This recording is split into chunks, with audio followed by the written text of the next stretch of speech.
As we now understand, philosophy is still being widely discussed and developed even as you watch this video.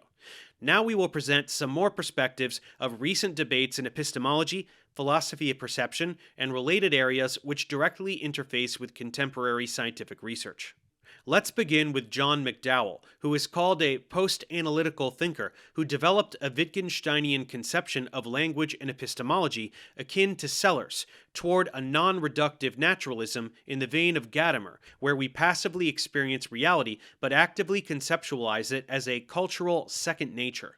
Drawing on many recent pragmatists and even Hegel and Kant, though avoiding idealism, he writes on how our perception of the world interacts with intentionality and belief by breaking with the traditional foundationalist coherentist divide toward a foundationalism of the experience with coherentist elements, as it is inherently conceptual in warranting judgments.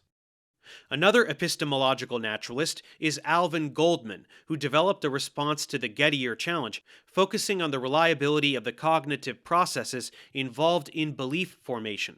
Instead of the traditional absolute normative understanding of epistemology, epistemological justification becomes secondary when we consider the connection between one's belief and its truthfulness, since reasons can be given but are subjugated by the fact that we either do or do not have a true belief, given its cognitive reliability.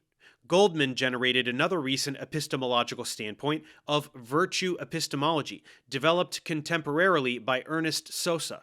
It is a normative program which focuses on agents and communities, and how given virtues or vices influence the acquisition of beliefs and the formation of knowledge, in a manner very similar to Aristotelian virtue theory in ethics. Sosa's version of it bears strong ties to Goldman's reliability, being called virtue reliabilism, where the intellectual faculties responsible for creating a reliable, truthful belief are taken as virtues to be developed by a person in their community. Another foundationalist in epistemology and ethics, though not a naturalist, Robert Audi, defends an intuitionism of truth and moral values. Much like natural law philosophers, he focuses on rationality as an overall criterion for both, however on a revised foundationalism where its axioms are taken to be fallible, and thus shift themselves to properly compose a more correct structure of beliefs about the world. This rationality, however, is variable from person to person and may generate false beliefs even in the best of conditions. More recently, philosophy of science and feminism have intertwined in epistemological debate. Authors such as Helen Longino centered the debate about the social aspects of theories of knowledge, where an objectivist and/or neutral perspective is usually taken to underlie truth or good epistemic values, and are usually coined by a single group, white heterosexual men. Now, she doesn't claim that women would have a special epistemic insight, but scientifically speaking, there is an inherent bias in reading and interpreting data. That's why science values reproducibility and peer evaluation. Ignoring the power and statistical dynamics of the lack of more diverse teams means giving in to this bias, directly affecting the quality of the scientific and epistemological endeavor. Miranda Fricker develops this perspective, introducing the concept of epistemic injustice, further bringing epistemology into an applied practice, where this lack of population diversity in scientific testimony renders not only a poorer theory, but also an unjust one, as the epistemic agencies of minorities and others are denied, and their perspectives ignored.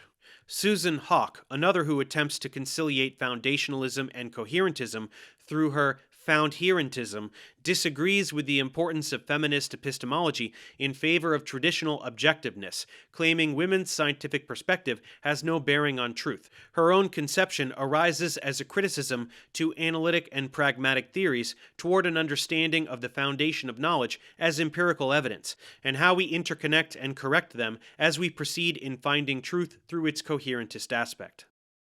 As we've seen, naturalism has been slowly developing toward a closer dialogue with other sciences, and such is the case of Patricia and Paul Churchland since the 1970s. Both being neuroscientists, together they developed a strongly reductionist interpretation of epistemology and theory of mind. According to them, as we progress in understanding the nervous system and how consciousness develops from it, the entire field of psychology will become obsolete, as mental phenomena will inevitably be reduced to neurological activity, going so far as comparing it to the superseded physical concept of phlogiston. Antonio Damasio, also a neuroscientist, tackled many philosophical issues in the same manner, however in a less reductionist fashion than the Churchlands, writing on a Spinoza-like world, when we consider that the world and our nervous system are part of the same continuum, against the Cartesian dualism which still has footing in academic and everyday perceptions of the mind. From this background, an entire new method of philosophical inquiry arose by the early 2000s, which has been growing rapidly. Experimental philosophy, or as it is often stylized, x-phi, attempts to deal with philosophical issues by directly discussing them with scientific evidence, or even going as far as having philosophers do empirical research toward finding data to test these ideas. Though we'll name some individual researchers, many of them cooperate with each other in several papers, overlapping several common topics, so keep this in mind while we do a lightning round. Joshua Knobe directly utilizes empirical research to tackle moral dilemmas and political questions, studying external factors which may influence our agency, responsibility, and freedom as to what we actually consider when dealing with these subjects. The manner in which we formulate a phrase, for example, coining the Knobe effect.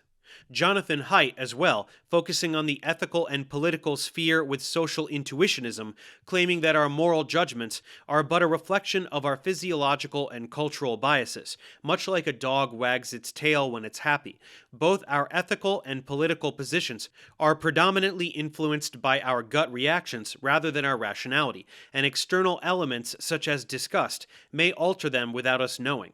Joshua Green tackled moral dilemmas, focusing more on cognitive science and neurological imaging, writing much about the neuroscientific and behavioral aspects of what we consider morality, and also how evolution and these elements affect our life and society. Don Loeb works with the issue of moral disagreement against strong realist positions, and how analyzing varied cultural evidence from all around the world provides valuable insight on how communities influence what we consider ethical. Alexandra Plakias also focuses on disagreement and extraneous factors to morality, such as disgust, as well as the perception and ethics of food.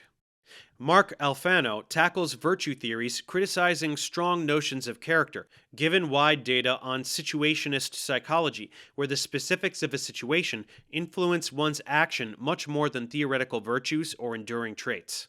Finally, Jesse Prinz studies how perception, ethics, and language can integrate with these experimental data, studying a cognitivist, realist account of morality, however attuned to one's own moral community, thereby also being a relativist, agreeing with Loeb and Plakias. Though philosophy has many more authors, concepts, and areas which we did not get into, we should now have an awareness of what is currently being done in philosophy today. From armchairs to laboratories, philosophers still go to extreme lengths to try and understand life, the universe, and everything else, just as they have for more than 2,000 years, and they surely will continue doing so for as long as they possibly can. Thanks for watching. Subscribe to my channel for more tutorials. Support me on Patreon so I can keep making content. And as always, feel free to email me, ProfessorDaveExplains@gmail.com.